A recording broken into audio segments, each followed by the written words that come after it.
कादंबरी छावा. वाचक भारती डहाळे. पान क्रमांक 793 ते 802. कुलेशांचा खलिता खंडोजी वाचू लागले. शिरकाणात झाल्या बोलाचालीत गणोजी शिर्क्यांशी भांडण झाले. कुमकबंदीनं ते आमच्या तळावर चालून आले. माघार घेत आम्ही खेळण्यावर ठाण झालो आहोत. तव्याना कुमकेनिशी खासे आल्याशिवाय शिर्क्यांची बाब उकलत नाही. मंच बोलणं ते होत नाही. वाट बघतो आहोत. ईदल कुतुबशाही डुबवून त्यांच्याच फौजा दिमतीला घेऊन चौवाटांनी औरंगाच्या फौजा मुलखात उतरल्या होत्या. काय करावं? रायगड या बाक्या समयास सोडावा? कुलेश लिहितायत तेही वाजवे आहे. तेच काय, पण दुसरे कोणीही गेले तरी हिंमत होणार नाही त्यांची शिर्क्यांशी हातघाई करण्याची. हा अस्तनीतला सल निपटायला आम्हीच उतरायला पाहिजे शिरकाणात. गोव्याच्या स्वारीत खाडीत वाहतीला लागलेल्या जनावरासह आपणाला प्राणबाजी लावून वाचवणाऱ्या खंडोजींना छत्रपतींनी निर्खत विचार केला. धाडावा खंडोजींना शिरकाणात? छे! सदर सोडून ते अंतःपुराकडे चालले. हारीने उभ्या 7 महालांची कड धरून उभा असलेला सतीचा खांब आला. तो बघताच माँसाहेब पुतळाबाईंच्या आठवणीने त्यांच्या मनात चितेवरच्या पुतळाबाईंचे बोल फिरून गेले. कधी प्रसंग आलाच तर आमचं हे रूप ध्यानी ठेवा. पुत्र आहात तुम्ही आमचे. अंतःपुर येताच राया अंता बाहेरच रुकले. आत येताच भवानीबाईंचा घोडा करून त्यांच्या पाठीवर बसलेले बाळ शिवाजीराजे नजरेस पडले. महाराज तो नजारा बघतच राहिले. स्वारींना बघून लगबगीने पुढे होत येसूबाईंनी बाळराजांना उतरून घेतले. ते बघून महाराज म्हणाले, का उतरले त्यांना? किती साजरे दिसत होते ते चढ्या आसनावर. बाळराजांना जवळ घेत शिर्क्यांची बाब येसूबाईंच्या कानी कशी घालावी म्हणून छत्रपती घोटाळले. ते अचूक हेरून येसूबाईच म्हणाल्या, खेळण्यावरून खलिता आल्याचं आलंय कानी आमच्या. काय निवाडा आहे स्वारींचा? खंडोजींना पाठवावं म्हणतो आम्ही तिकडे. महाराजांनी निर्णय दिला. आम्हास वाटतं खुद्द स्वारीनच उतरावं शिरकाणात. ही घरची बाब. खंडोजी कचरतील तिथं आम्हाकडं पाहून. येसूबाईंनी खरे तर महाराजांच्या मनाचाच निवाडा दिला. श्री सखी राज्ञी जयती या दिल्या मुद्रेचा अर्थ सार्थ करणाऱ्या येसूबाईंकडे महाराज बघतच राहिले. दिवस फुटीवर महाराज रायगड सोडून शिरकाणात उतरण्यासाठी सज्ज झाले. पाचाड पागेत 5000 घोडा आणि पावलोक सिद्ध झाला होता. पेशवे निळोपंत, रामचंद्रपंत, खंडोजी, चांगोजी, राया, अंता अशा मेळासह शिर्क्यांशी हत्यार झोंबीची वेळ पडली तर घ्यायची म्हणून ते सिंहासनातील चौकातील सिंहासनासमोर आले. हेच ते सिंहासन होते ज्याच्यावर बसणे सोपे होते, पण त्याची जोखीम पेलणे फार फार अवघड होते. याच सिंहासनाच्या प्रतिष्ठेसाठी खुद्द आबासाहेबांनी आम्हास आरोपित म्हणून पेश घेतलं होतं. पेलेल ही जोखीम आम्हास? विचारच विचार मनी भरून आलेल्या महाराजांनी सिंहासनासमोरच्या चरणासनाला हात भिडवून तो कपाळी नेला. निरोपासाठी ते येसूबाईंच्याकडे चालले. एकलेच. सोबतचा माणूस मेळ सिंहासन चौकातच थांबला. काही भले बुरे घडू नये म्हणून जगदंबेला मनोमन साकडे घालून येसूबाई देवमहालातून बाळराजे व भवानीबाई यांच्यासह नुकत्याच खासे महालात आल्या होत्या. स्वारी समोर येताच त्यांना म्हणाली, गडावर जातीनं देख ठेवा. आम्ही नाही इथं. घरच्या झगड्याने केवढे रामायण घडते, करते पुरुष कसे घायाळ होतात हे जिजाऊंच्या तोंडून कैक वार ऐकलेल्या येसूबाई सांभाळून असावं म्हणत तळ हाती पदरशेव घेऊन तिबारीचा नमस्कार आपल्या कुंकुबळाला करू लागल्या. महाराजही त्यांचे बोल ऐकताच गंभीर झाले. काही न बोलताच समोरच्या श्री सखीला डोळाभर निरखताना त्यांना स्पष्ट दिसून गेले की त्यांच्या हातात बाळराजांच्या जन्मावेळी गांगोली दिलेली पुखर खड्याची अंगठी दिसत नव्हती. त्यांना दिलासा यावा म्हणून ते म्हणाले, निर्धास्त असा. शिर्क्यांशी कमी अधिकाचं नाही वागणार आम्ही. पण अंगठी दिसत नाही ती तुमच्या हाती आम्ही दिलेली? जी टवळ्याचं नेजं उचकटलंय तिच्या. घडाईला टाकली ती सोनार शाळे. येसू, बिघडले तर अलंकार टाकता येतात नव्या घडाईला. माणसाचं काय? जाऊ द्या, तुम्ही खूप हुशारीने असा गडावर. औरंगाच्या फौजा फिरताहेत चौफेर, येतो आम्ही. महाराजांनी बाळराजांचे पाठवान थोपटले. येसूबाईंनी दिले भवानीचे तीर्थ ओठान आड करताना आपल्या भवानीबाईंना ते हसत म्हणाले, तुमचं तीर्थ घेतो आहोत. भवानीबाई लाजल्या. येसूबाईंनी बाळराजे आणि भवानीबाई डावे उजवे बिलकते घेतले. सिंहासन चौकातील माणूस मेळ संगती घेऊन महाराज रायगड उतरले. खेळण्याच्या बाले किल्ल्यात कुलेश महाराजांना शिर्क्यांचा तपशील देऊ लागले. शिर्के नहीं मानते आपको स्वामी. विचार काय आहे त्यांचा कवीजी? महाराजांनी कुलेशांना विचारले. जी, शिर्के खुद को औरंग के नामजाद शिरकान के राजा मानते हैं. सुना है राम राजा को हाथ लेकर बगावत करने का इरादा है उनका. काय? 8 सालांपूर्वी ज्या बाबीने घडू नये ते घडल्याचे बघायला मिळालेल्या महाराजांना तीच बाब आता पुन्हा ऐकायला मिळत होती. कौन से भी ताकत पर तुले है शिर्के. बातचीत में हमसे झगड़ा हुआ, हथियार लेकर हम पर टूट पड़े, खेलना लौटना पड़ा. कवीजी, खुद्द आम्हीच चालून जाऊ शिरकाणावर. त्यासाठीच सोडला आहे आम्ही रायगड. तुम्ही आमच्या फौजेची जातीने देखभाल बघा. राजे निर्धारी बोलले. 2 दिवस महाराज खेळण्यावर विचारात होते. त्यांच्या येण्याची चाहूल शिर्क्यांनाही लागली होती. गणोजी, कान्होजी, सारे शिर्के बंधू शिरकाण बांधून तयारच होते. महाराजांच्या मनात पिलाजींच्या अनेक आठवणी फिरत होत्या. ज्या शृंगारपुरात जामात म्हणून इतमामाने जावे, तिथे 3ऱ्या दिवशी सैन्यबंदीने चालून जावे लागले राजांना.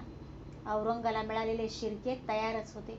खूप अटीतटीची लढाई झाली शिरकाणात. शिर्क्यांची शिकस्त झाली.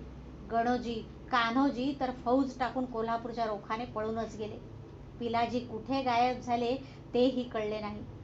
आबासाहेबांनी याच पिलाजींना ते सुरव्यांकडे असताना त्यांची नेक मर्दानगी बघून जवळ केले होते. शृंगारपूर तर्फेला जोडून दिले होते. खुद्द महाराजही आबासाहेबांनंतर पन्हाळ्याहून रायगडी गेले तेव्हा रायगड पटात घेण्याचे पाठबळ दिले होते पिलाजींनी. या सर्वांहून ते श्री सखी येसूबाईंचे वडील आहेत या जाणीवेने मनाचे पान कातरले राजांच्या.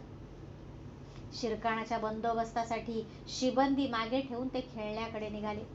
खेळण्यावर येताच कुलेशांसह गड फेर टाकताना शिरकाणावर नजर ठेवणारा खेळणा डागडूजीला आलाय हे फार जाणवले त्यांना. डागडूजी, करून घ्या पुऱ्या गडाची कुलेश. राजाज्ञा म्हणून ते बोलून गेले.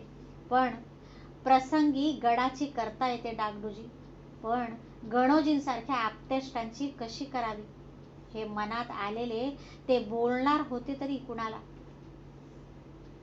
इथे राहूनच शिरकाणावर चोख नजर ठेवावी कवीजी. आम्ही निघतो. पन्हाळा, 32 शिराळा, सातारा वाई मार्गे महाड घाटानं रायगडाला, असे कुलेशांना सांगून एक मुक्काम करून महाराज खेळण्यावरून पन्हाळ्याला आले. तो हाच पन्हाळा होता ज्याच्याशी राजांच्या कैक आठवणी जखडल्या होत्या. या इथेच आबासाहेबांची अखेरची भेट झाली होती. शिवपिंडीचे दर्शन करून बाले किल्ल्याच्या सदरेवर आल्या छत्रपतींच्या आठवणींबरोबर पायफेर चालू होता. नुकत्याच झालेल्या शिर्क्यांच्या लढाईचा आठव फिरत होता. येसूबाईंना कधी आणले नाही या कोटरासारख्या गडावर याची बोच लागली त्यांना. कृष्णाजी कान्हेरे आल्यात भेटीसाठनं. गडातर्फेचे सरनौबत म्हालोजी बाबा म्हणाले. राजाने त्यांच्याकडे चमकून बघितले. त्यांच्या शेजारी त्यांचे ऐन भरातले संताजी व बहिरोजी हे घोरपडे बंधू उभे होते. आझमशहाच्या बंदोबस्तासाठी राजांनीच पन्हाळ्याला पाठविलेले न्यायाधीश प्रल्हादपंत होते. ते म्हणाले, महाजनकीची काही तक्रार आहे कृष्णाजींची. राजांनी रुकाराचा हात उठविला. कृष्णाजी कोण्हेऱ्यांची तक्रार तपशील ऐकून घेतली. योग्य वाटेल तो निवाडा करा कृष्णाजींचा.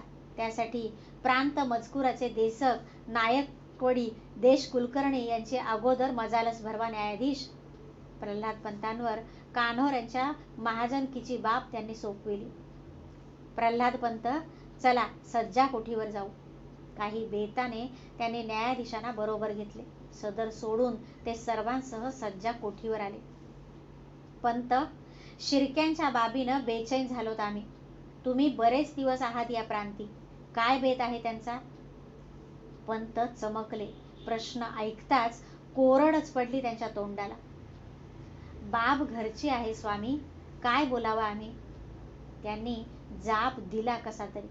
ते खरेच होते. कुणीच काही बोलू करू शकत नव्हते. उंच कोठीच्या गच्चीवर जाण्यासाठी सारे गच्चीचा जिना चढू लागले. पांढरट गलमिशांचे मलोजी तर राजांच्या पाठोपाठच तरात्तर जिने चढले. सज्जा कोठीच्या गच्चीवरून दिसणारा कोल्हापूर ज्योतिबाचा परिसर बघताना राजाने विचारले, कोल्हापुरात कोण मुघल ठाण देऊन? शेख निजाम कुतुबशाही म्हणतेला. गोवळकोंड्याचा मुकर्रब खान किताबत देऊन नामजाद केले बादशाहनं त्याला विजापूर पडल्यावर. पन्हाळ्यावर लई डोळा ठेवून हाय. मलोजींच्या गलमिशा गड वाऱ्यावर फरफरत होत्या. भिडतो का गडाला?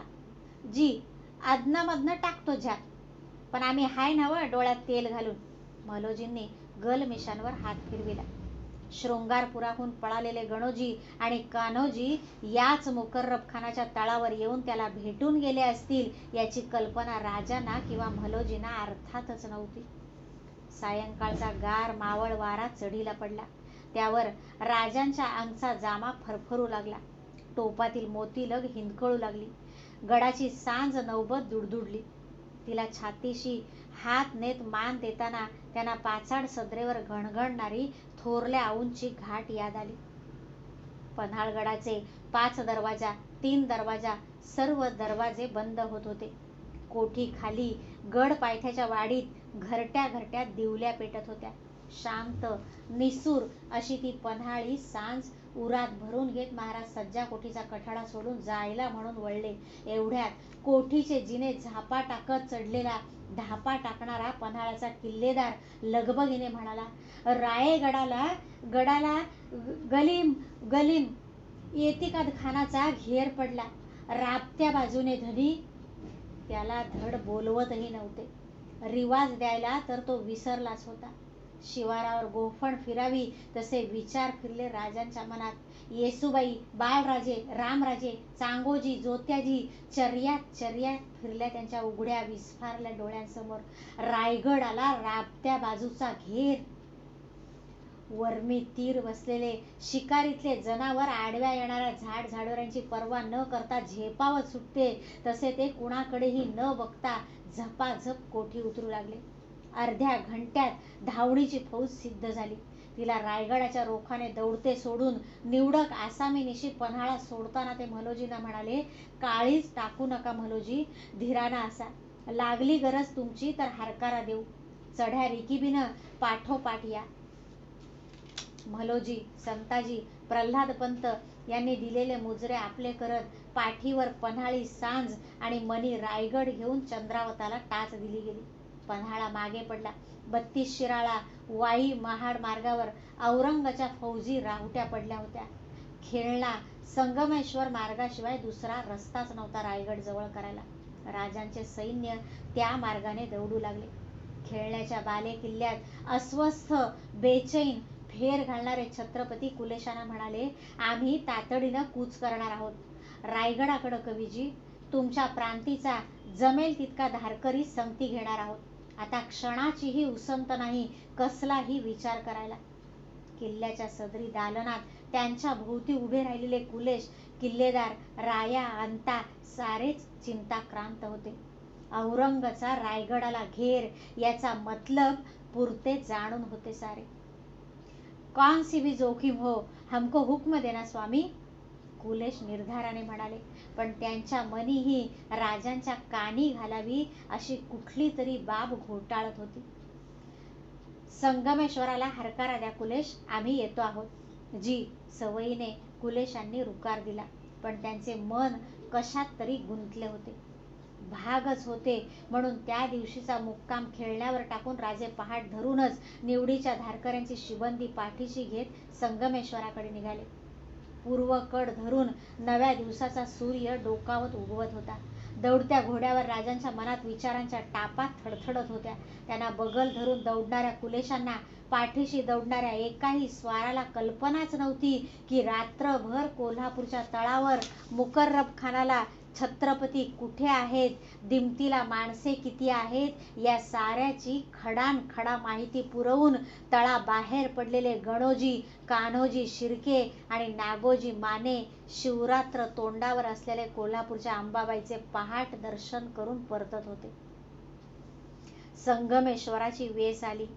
हे 2 नद्यांच्या संगमाचे ठिकाण होते. संगम काठाला शिवलिंगाच्या राऊळाने गावाच्या नावाला साजेसा अर्थ दिला होता. कधी मनाचा भार असह्य झाला की याच संगमावरच्या शिवालयात राजे दर्शनासाठी येत होते. आज ते संगमेश्वर दौडीच्या वाटेवरच होते. गावठाणातून संगमावर घोड्यांना पाणी दावून मोत्तद्दारांची एक तुकडी पागेकडे परतताना वेशीत घुसल्या महाराजांच्या सामने आली.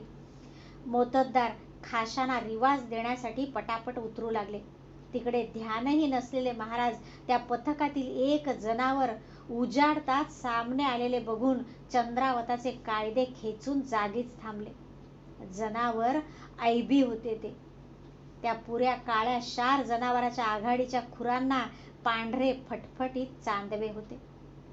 महाराजांच्या मनी ते जनावर बघताना शकाची टिटवी केकाटत फडफडून गेली.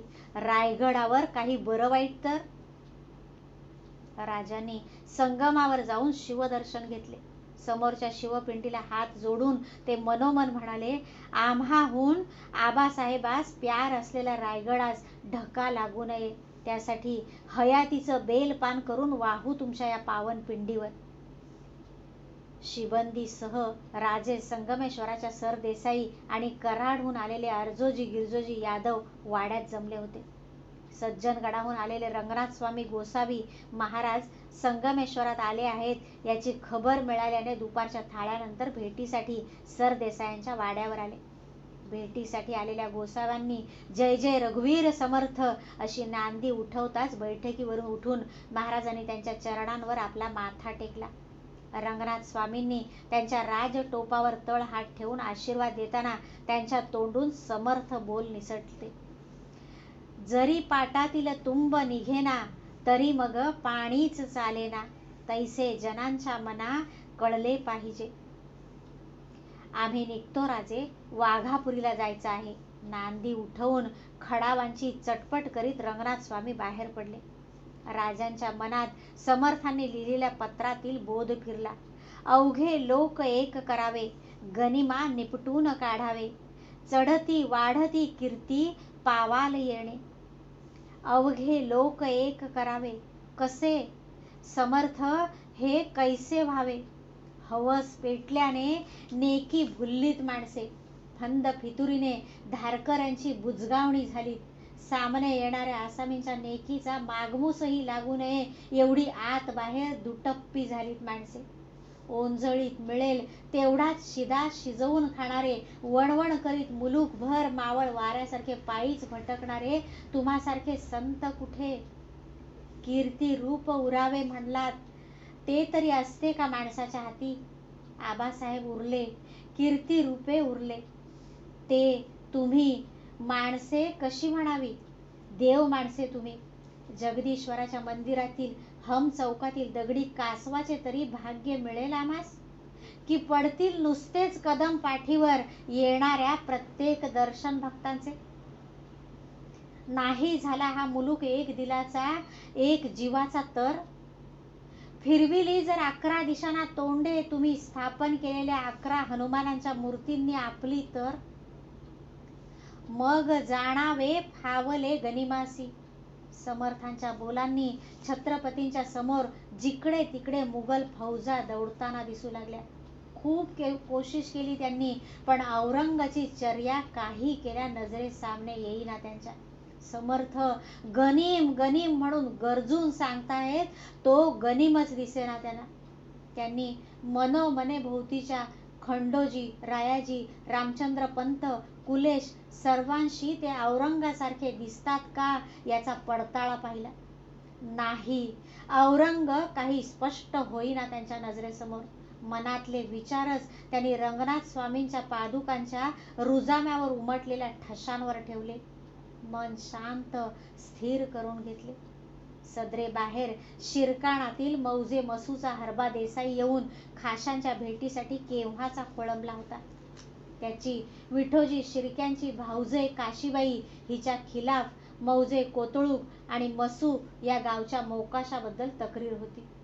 हा गाव बाधे रीतीने म्हणजे पूर्वीचा वारसा हक्क रद्दबातल होऊन हरबाकडे आला होता. राजांनीच त्याचे मोकासे शिर्के हर घडी लष्करी कामाचे म्हणून शिर्क्यांना दिले होते. त्यानेच शिर्के माजोर झाले होते. शिर्क्यांचे धारा वसूल करणारे दाणेकरी भरल्या खळ्यावरून बलात्कारे दाणे उचलून नेत होते. त्याने कातावून देसायांच्या माणसांनी शिर्क्यांची पागाच मुळे मोडून काढली होती. हरबाला मौजे मसूचे सरकारी शिक्के मोर्तबाचे मोकासे पाहिजे होते म्हणून कुलेशांनी हरबाला पेश घेतला होता. धनी मौजे मसूचं मोकासं द्यावा आता आमासनी. लई कट्टाळला. सरकारसनी मानत नाहीत तर आमासनी काय मानतील शिर्के.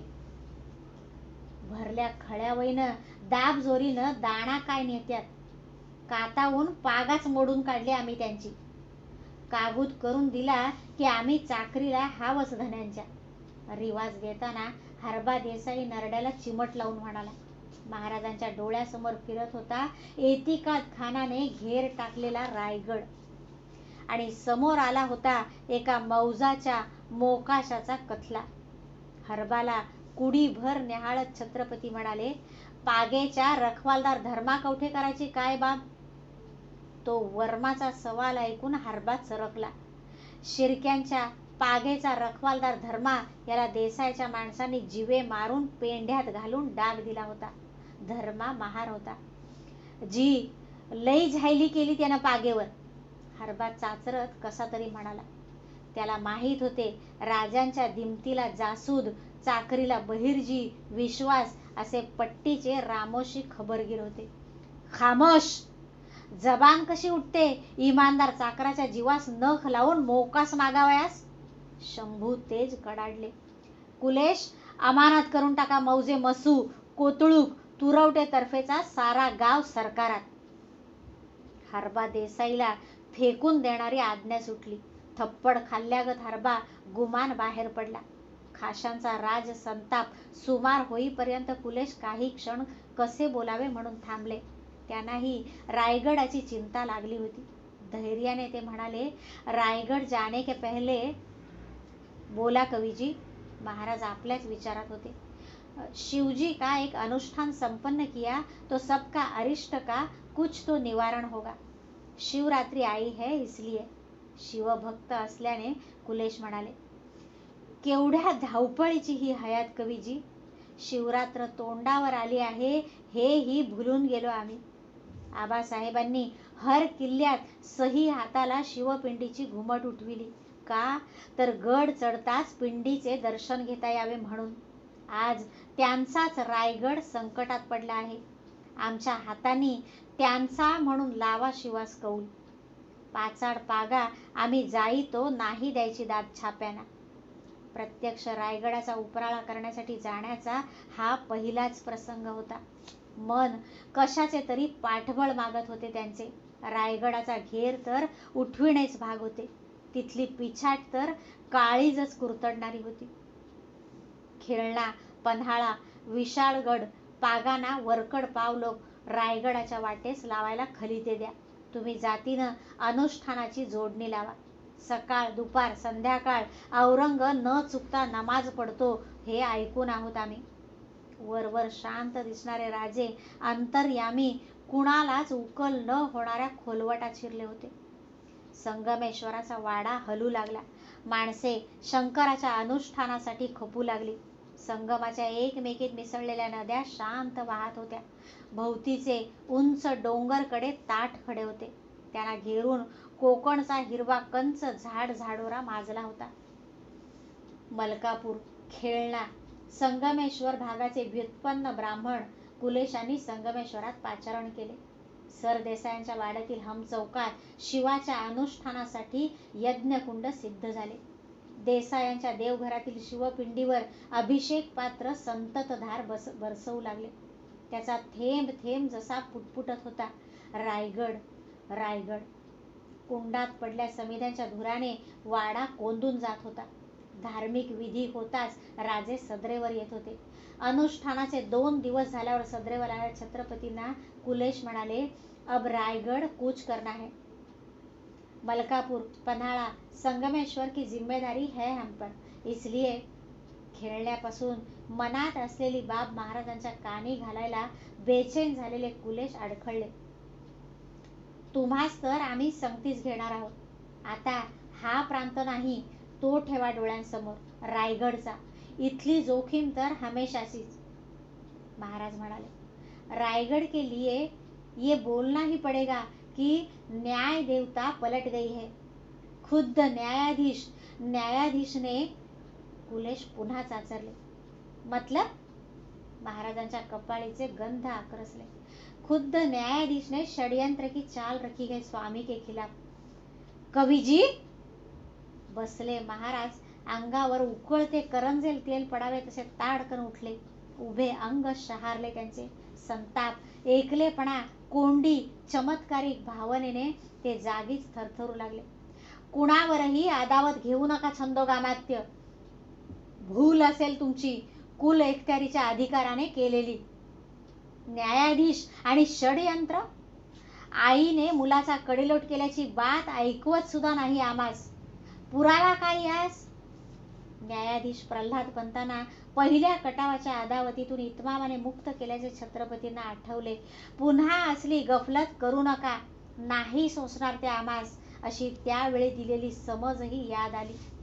रायगडाच्या महाद्वारात ठोकलेल्या खिळ्यांगत त्याने आपली नजर कुलेशांच्या डोळ्यात रोवली. एवढे कुलेश, पण तेही हबकले ती बघताना. बोला कुल एकत्यार, पुरावा बोला. जी. अंगभर थरकलेल्या कुलेशांनी कमरेच्या कनोजी शेल्यातून खेचून प्रत्यक्ष न्यायाधीश प्रल्हादपंतांनी मोगल मनसबदार गणोजी शिर्क्याला लिहिलेला खलिता लटलटत्या हातांनी महाराजांसमोर धरला. तो खोलून महाराज वाचू लागले. शब्दातून जसा डोळ्यांवाटे उतरत शीस रसासारखा थेंब थेंब ठिबकू लागला त्यांच्या काळजावर. स्वारी शिकारीसाठी मुलूकभर दौडणारे, गोऱ्यांच्या दरबारात दौलतीची हेजिबी करणारे प्रत्यक्ष न्यायाधीश आरोपिताच्या पिंजऱ्यात जाऊन बसताना गणोजीला म्हणत होते, रामराजे ऐकले आहेत, त्यांनाच हातास धरून गादीवर बसविले तर कुल एकत्यारी तुम्हासच मिळेल. कोण कुठचा कनोजा कानामागून येऊन साऱ्याच तिखट झाला आहे. राजे तर त्याच्या संगीशिवाय कुणाचंच मानित नाहीत. या आशयाचा तो नमुदेदार निवाडा होता. हातचा खलिता वाचून होताच छत्रपतींनी गपकन डोळे मिटले.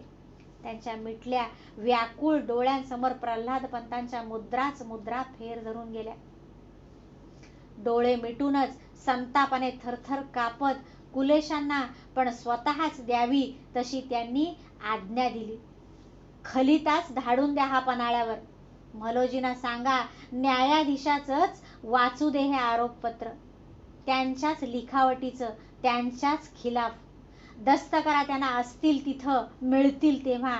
आणि बंद करून टाका तुमचं अनुष्ठान, रायगडासाठी शिवाला कौल घालणार. मान खाली घातलेल्या कुलेशांच्या अंगावर खलितावळी फेकून महाराज आपल्या दालनाकडे तरातर निघून गेले. पुरते घायाळ झालेले, सर्वार्थाने एकांती, पुरते एकले होण्यासाठी. मोठ्या मिनतवारीने बांधल्या अनुष्ठानाची सांगता तरी उरकून निघावे यासाठी महाराजांना कुलेशांनी तयार केले. सांगतेचा दिवस संगमेश्वरावर उजाडला. आज तर पुरते संगमेश्वर सरदेसायांच्या वाड्यावर येऊन यज्ञकुंडात समिधा वाहून गेले. सगळे गाव सांगतेच्या भोजनाने हात ओले करून तृप्त झाले. तळत्या दुपारला कऱ्हाडहून आलेले अर्जोजी यादव महाराजांच्या सामने आले. संगमेश्वरात आल्यापासून मनात घोळणारी एक बाब त्यांनी महाराजांना पेश घातली. अर्जोजी बांधकाम कारखान्याचे नामजात प्रमुख होते. त्यांचे भाऊ गिरजोजी यांनी तर राणीसाहेब दुर्गाबाई यांचा माग काढत बऱ्हाणपूर, खुलदाबाद पावेतो पायपीट केली होती. यादवांची दौलतीच्या पायी खूप चाकरी रुजू झाली होती. थोरल्या महाराजांनी यादवांना कराड व औंधचे वतन देऊ अशी जबान दिली होती. पण त्या समयाला त्यांचाच काळ झाला होता. यादवांची बाब 8 वर्षे तशीच पडली होती. आमच्या कराड औंधच्या सरकारी कागदाचा आता मनावर घ्यावं धनी. मिरज भागाला शहजाद्याच्या फौजा जोराचा तळ करून हाईत. आम्ही परतावं तिकडं म्हणता. अर्जुजींनी आपली बाब धन्यांच्या समोर ठेवली. रायगडाच्या पायथ्याला पाचाडात येसूबाईंच्या शब्दासाठी राजमंदिर उठविणाऱ्या अर्जुजींना महाराजांनी अंगभर निरखले. अर्जुजी, केवढ्या घरोब्याचे तुम्ही आबासाहेबांपासून, पण तुम्हाकडेही ध्यान देणं आम्हास फावलं नाही. नाराज झाला असाल तुम्ही. सरदेसाईंच्या चिटणीसास काही विचाराने बोलावून घेऊन कराड औंधचे यादवांच्या नावे कागदपत्र सिद्ध करण्याची आज्ञा महाराजांनी त्यांना दिली. सिद्ध झाल्या वतनपत्रांवर दस्तूर करून ते चिटणीसांना म्हणाले, शिक्कामोर्तब करून द्या हे अर्जुजींना. आणि अर्जुजी, तुम्ही मोर्तबी कागदपत्र मिळताच कराड फाट्यास तुमच्या जमावानं कूच व्हा. क्रमशः